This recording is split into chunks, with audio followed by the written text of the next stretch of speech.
बिस्मिल्लाहिर्रहमानिर्रहीम। Dear students, अस्सलाम वालेकुम। सिस्टम प्रोग्रामिंग में आज हम टॉपिक डिस्कस करेंगे मेमोरी मैनेजमेंट। मेमोरी बड़ा इम्पोर्टेंट एक एलिमेंट है सिस्टम के डिफरेंट जो हमारे पास इश्यूज होते हैं उनमें से। Memory is an important resource in computer. Memory management is the process of managing the computer memory which consists of primary memory and secondary memory. तो प्राइमरी को हम रैम कहते हैं, सेकेंडरी हार्ड डिस्क वगैरह या डिफरेंट और हमारे पास memory modules होते हैं। The goal for memory management is to keep track of the following key issues. और इसमें ख़ास तौर पे जो फोकस होता है वो प्राइमरी मेमोरी का फोकस होता है, उसको ज़्यादा हम टेक केयर करते हैं। Which part of memory are in use and which parts are not in use, ये ट्रैक करना कि मेमोरी का कितना पार्ट कोई प्रोसेस यूज़ कर रहा है, प्रोसेस को एलोकेट किया गया है और कौन सा पार्ट अभी एलोकेट नहीं हुआ, इसकी ट्रैकिंग एक इम्पॉर्टेंट की इशू है ताकि उसको एफिशिएंटली मैनेज किया जा सके। To allocate memory to processes when they need it and deallocate it when they are done.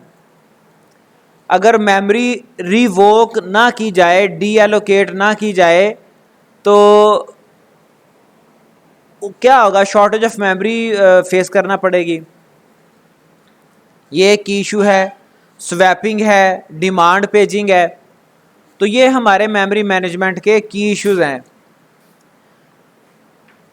Partitioning, आम तौर पे मेमोरी को डिफरेंट पार्टीशन में डिवाइड किया जाता है। The simplest form of memory management is splitting up the main memory into multiple logical spaces called partition. ठीक है जी। Each partition is used for separate programs. There are two types of memory partitioning. One is single partition allocation. Single partition से मुराद है कि दो उसके part बन जाते हैं। Single partition allocation only separates the main memory into operating system processes area, process area and user process area. दो उसके मतलब पोर्शन बनेंगे। एक में जो ऑपरेटिंग सिस्टम के प्रोसेसेस हैं, सिस्टम के प्रोसेसेस हैं, वो रन करेंगे, और दूसरे में जो यूज़र के प्रोसेसेस हैं, जो एप्लीकेशन ऑफ यूज़र्स हैं। Operating system will not able to have virtual memory using single partition. इसमें वर्चुअल मेमोरी नहीं आती। आगे चल के वर्चुअल मेमोरी का कॉन्सेप्ट भी हम देखेंगे। सिंगल पार्टीशन में वर्चुअल मेमोरी को यूज़ नहीं किया जा सकता।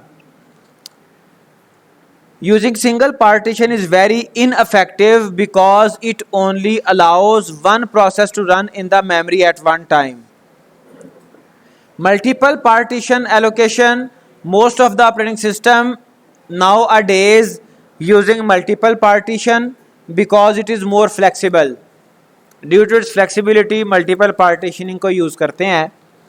Multiple partition allocation enabled multiple programs run in the main memory at once. Each partition is used for one process. Her different process के लिए उसकी एक अपनी मेमोरी स्पेस होती है,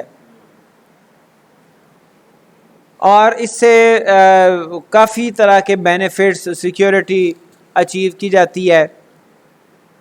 There are two different forms of multiple partition allocation which is fixed partitioning and variable partitioning. आगे फिर इसकी दो डिफरेंट टाइप्स हैं मल्टीपल पार्टीशनिंग की, फिक्स्ड लेंथ और variable length.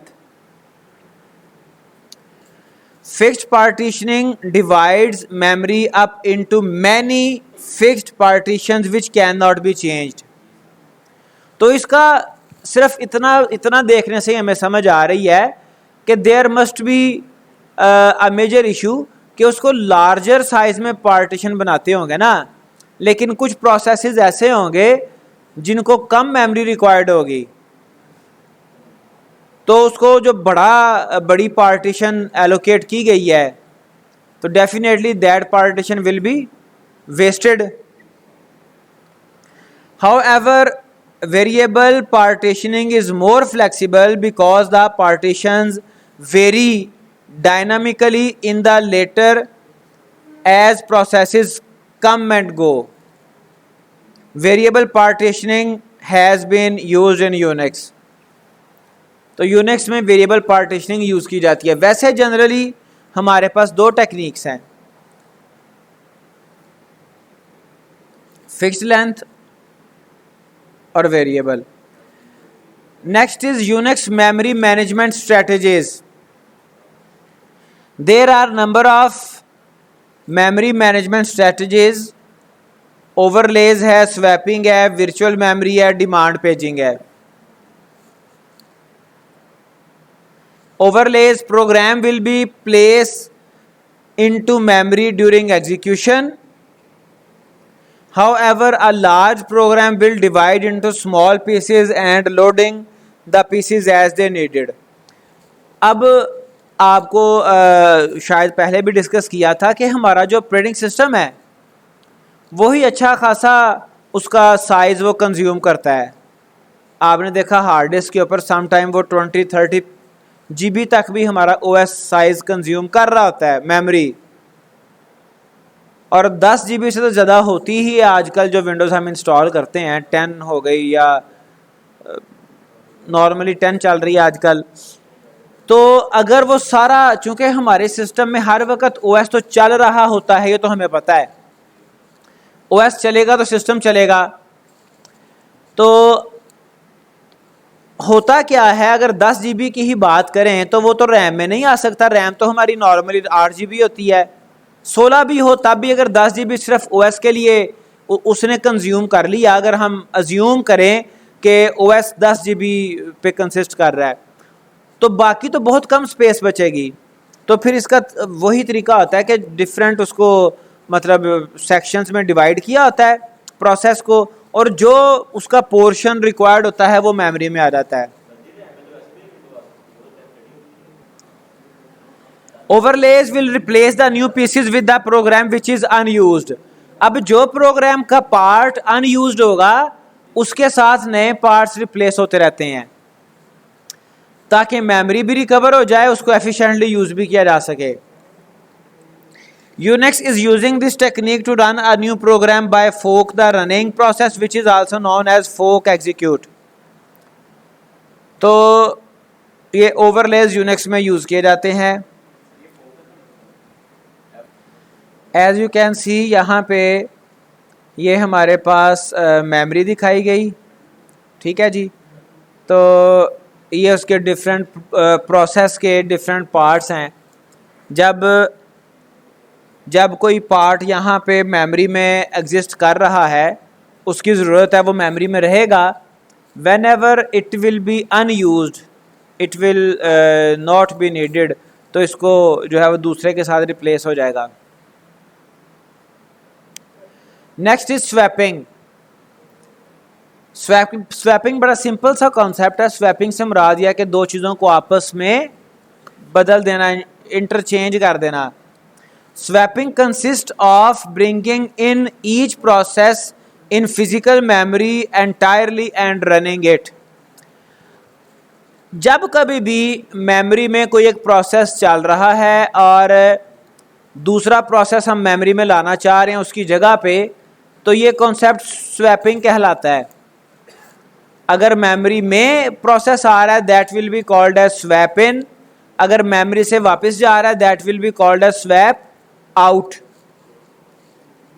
When the process is no longer in use, the process will be terminated or is swapped out to the disk. जब कभी वो unused होगा process for specific time depends upon the algorithm. When algorithm terminates the process or swap out the process, तो जब वो unused होगा उसका थोड़ी देर वेट किया जाएगा, उसके बाद उसको स्वैप आउट कर दिया जाएगा.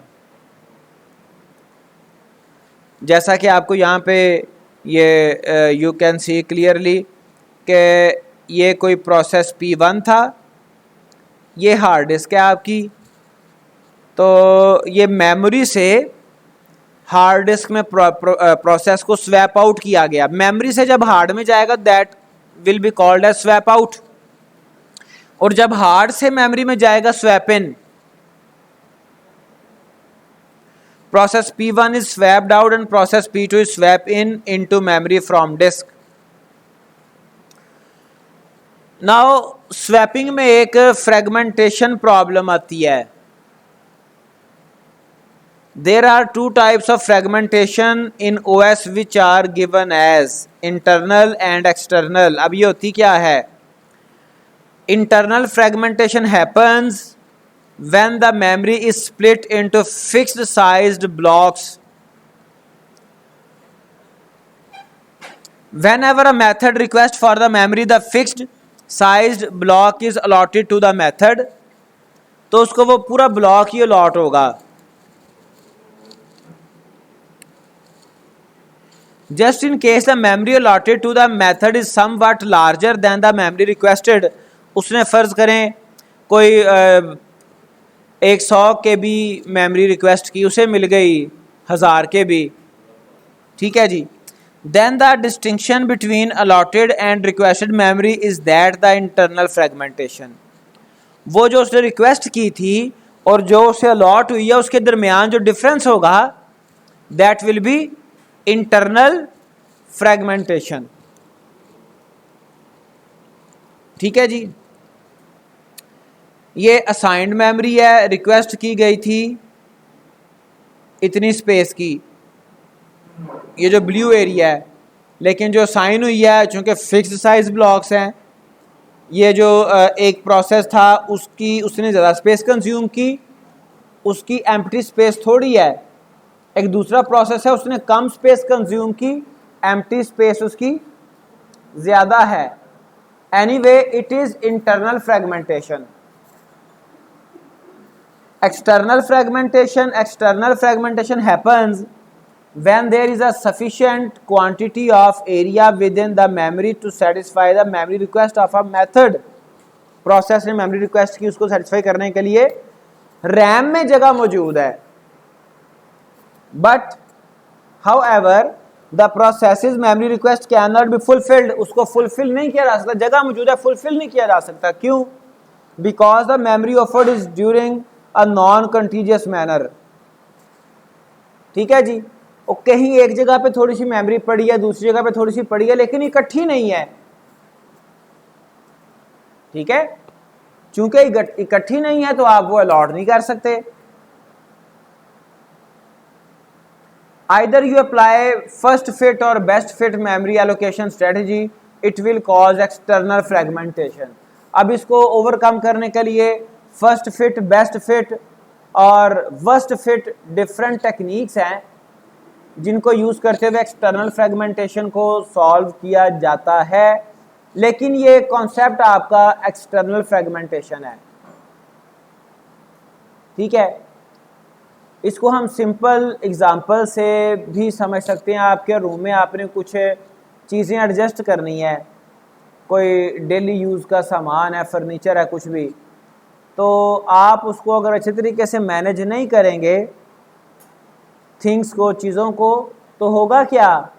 आपकी कोई इंपॉर्टेंट चीज़ एडजस्ट होने से रह जाएगी। क्यों? क्योंकि आपने बेतरतीब चीज़ों को लगाया है, वो मेमोरी ज़्यादा कंज्यूम करती हैं।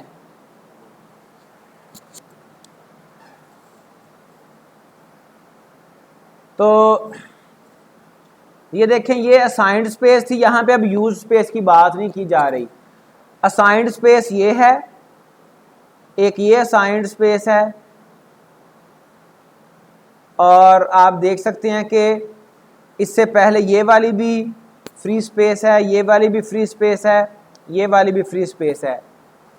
फ़र्ज़ करें जो टास्क आना है उसको ये 40 KB है ना, उसको 45 KB स्पेस चाहिए प्रोसेस को, बट यू कैन सी यहाँ पे टोटल 55 KB फ्री पड़े हुए हैं, but they are not contiguous, so that this problem is called external fragmentation, so that memory can't allocate it to the method, to the process. अब इनका difference है internal का external का। Internal fragmentation fixed size memory block square major appointed to process, in external fragmentation variable size memory block square major appointed to method. तो ये इसके difference आपको differentiation की गई है, इसको देख लीजिएगा। There are two techniques to solve fragmentation problem. अब हम इसको सॉल्व करने का देखते हैं। Which are memory compaction and fit in the process using algorithms. Algorithm वही है, best fit, first fit, worst fit और कॉम्पैक्टेशन को हम देख लेते हैं। कॉम्पैक्टेशन, कॉम्पैक्ट कहती हैं एक जगह पे इकट्ठा करना, ठीक है जी। Memory compaction moves all the processes upward as far as possible so that all the free memory is placed in one large block.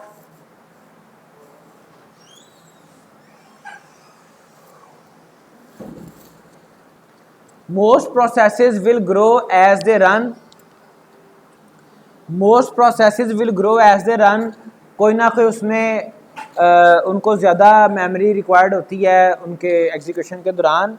And the processes data segments can grow as in many programming languages the process will grow. तो जैसे ही process grow करेंगे साथ ही उनकी जो memory की requirement है वो भी ग्रो करती है। तो ये बहरहाल इसमें प्रॉब्लम आ सकता है। If there is a hole in next to the process, it can be allocated and the process is allowed to grow into the hole.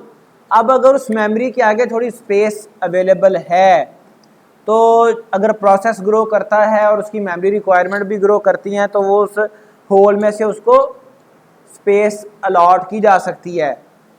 Therefore it is good to allocate some extra memory whenever a process is swapped in or out. तो उसको extra memory थोड़ी see a lot की जाती है ताकि अगर function, अगर process grow करता भी है तो वो मैनेज हो जाए। However, it is not a good idea because it requires a lot of CPU time.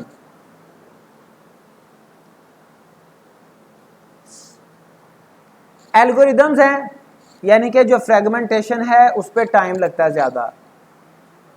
Algorithms दो हमने कहा था फ्रेगमेंटेशन को सॉल्व करने के तरीके हैं। एक फ्रेगमेंटेशन को सॉल्व करने के दो तरीके, एक कॉम्पैक्टेशन है और एक एल्गोरिदम्स है।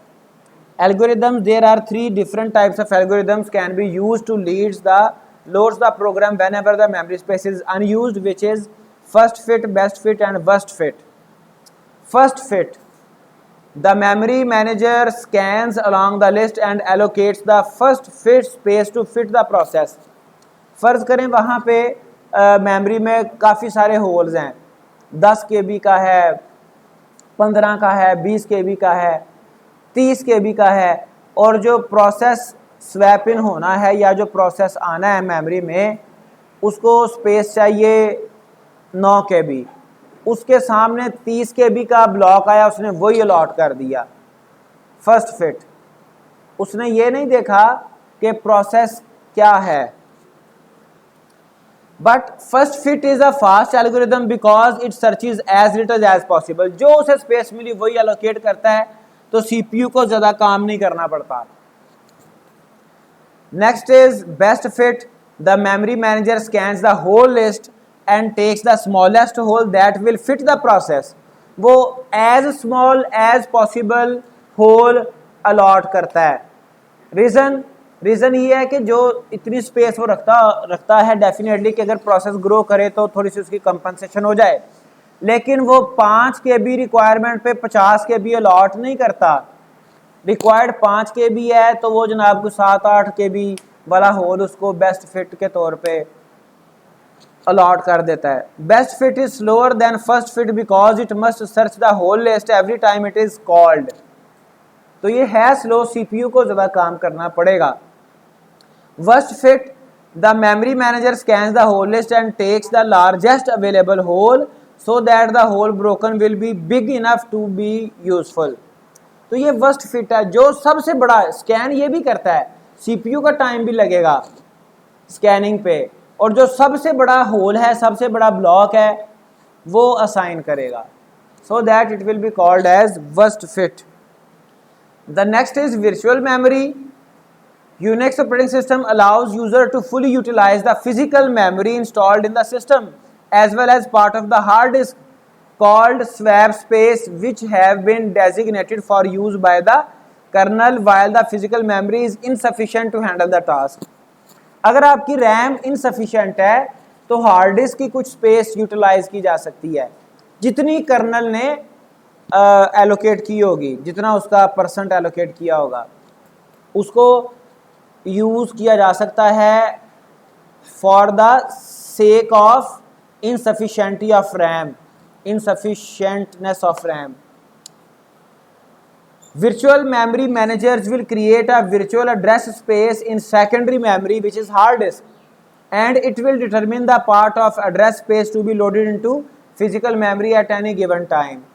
तो वो जो आपकी फिजिकल सेकेंडरी मेमोरी है, सॉरी, उसमें भी एक एड्रेस स्पेस उसकी भी जनरेट कर देता है, और जो हमारे पास रैम की एड्रेस स्पेस के साथ वो भी अटैच हो जाती है, और हम अपनी हार्ड डिस्क पे भी अपने रैम का काम ले सकते हैं, उस पर भी डाटा जाता है, उस पर भी रैम वाला टेम्परेरी डाटा वहाँ पे भी सेव होता रहता है। When ever it will B free, तो वो जनाब उसको आप इसको बड़े आराम से मतलब ये कि एक्सपेरिमेंट कर सकते हैं। अगर आपने काफ़ी सारा प्रोग्राम्स अपने ओपन किए हैं, सम टाइम आपकी जो हार्ड है, जो आपकी जो भी सेकेंडरी स्टोरेज है, वो आपको ज़्यादा शो कर रहा होता है फील्ड, ठीक है, लेकिन जैसे ही आप शट डाउन करते हैं, रीस्टार्ट करते हैं, सिस्टम दोबारा चलता है, तो आपकी हार्ड डिस्क को दिखाता है जी वो तो काफ़ी सारी वेकेंट है। अभी